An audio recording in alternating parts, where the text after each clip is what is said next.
Airbus reveals plans for zero-emission concept aircraft that could be in commercial use by 2035. To celebrate Zero Emissions Day 2020, Airbus has revealed 3 concept aircraft, codenamed Zero. These hydrogen-powered planes would be the first to produce zero emissions in flight and could revolutionize air transport for the future. Here's what you need to know. Airbus has announced plans for the world's first zero-emission commercial aircraft models that run on hydrogen and could take to the skies by 2035. The European aerospace company revealed 3 different aircraft concepts that would be put through their paces to find the most efficient way to travel long distances by plane without producing the greenhouse gas emissions responsible for global heating. UK holidaymakers and business travellers could fly from London to the Canary Islands, Athens or Eastern Europe, without producing carbon emissions, should the plans become a commercial reality. Guillaume Faury, the Airbus chief executive, said the historic moment for the commercial aviation sector marks the most important transition this industry has ever seen. The concepts we unveil today offer the world a glimpse of our ambition to drive a bold vision for the future of zero-emission flight. I strongly believe that the use of hydrogen, both in synthetic fuels and as a primary power source for commercial aircraft, has the potential to significantly reduce aviation's climate impact, he said.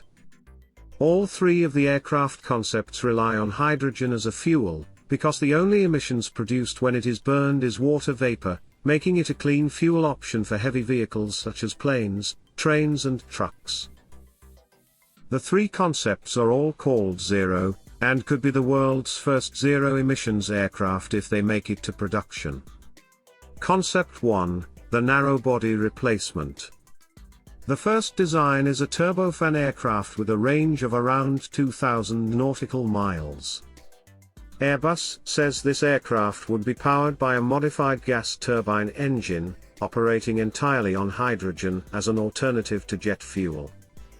The aircraft would be perfect for transcontinental missions, seating around 120 up to 200 passengers. The plane maker says that the fuel, liquid hydrogen, would be safely stored in tanks behind the rear pressure bulkhead.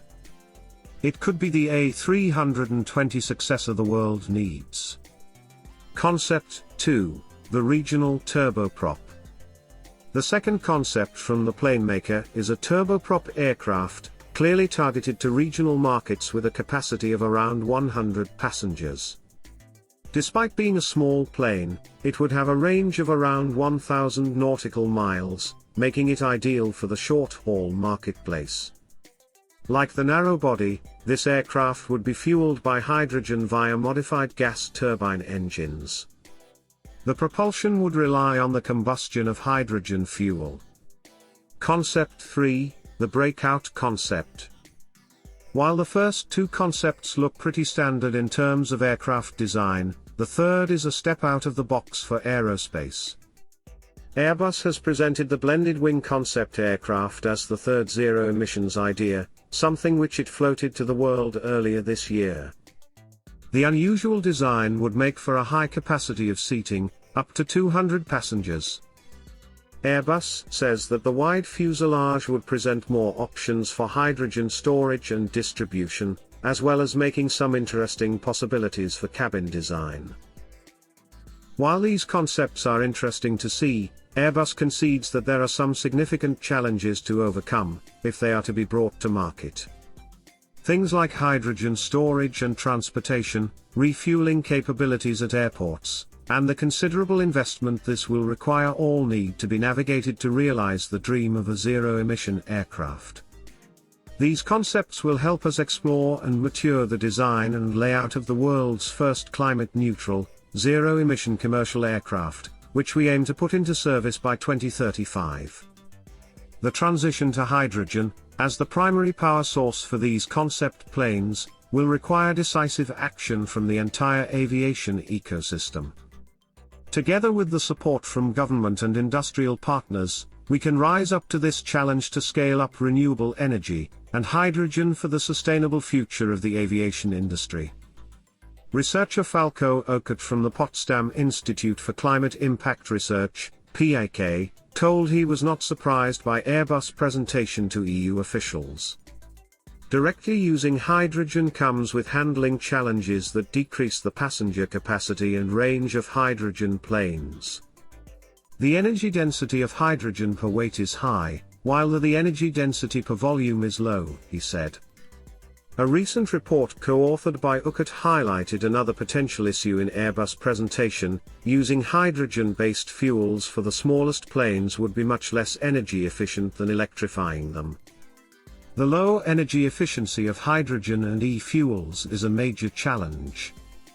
This requires that the input electricity is really clean and sustainable, as their carbon and environmental footprint is basically multiplied when converted into hydrogen or e-fuels, Okut said.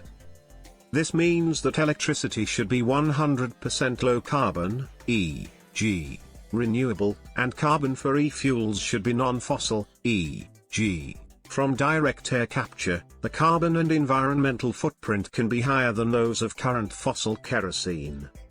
As international and national climate targets require immediate emission reductions, from a climate perspective, direct electrification should come first to assure a safe future for all. Industry officials have played down the prospect of a switch to hydrogen for the A320 family's replacement because of the aircraft's size and range, and infrastructure needed globally. Airbus says, an A320 takes off or lands every 1.6 seconds. Airbus says the research will in any case see disruptive technology likely to play a role in the next generation of airplanes. As an interim step, the company and others have called for more widespread use of sustainable fuels in existing planes. But that so-called sustainable aviation fuels had limited potential, as they required the extensive of biomass, meaning plant and waste products, to produce. A more scalable option are e-fuels, that is synthetic fuels based on electricity-based hydrogen, and atmospheric carbon.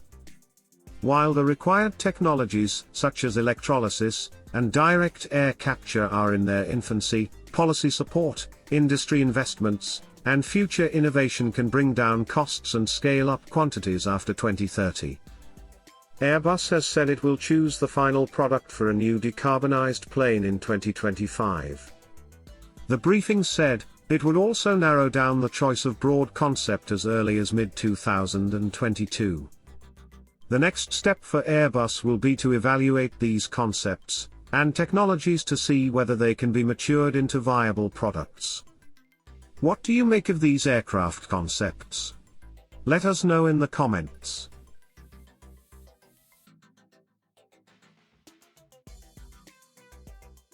Thanks for watching. Make sure to subscribe to this channel.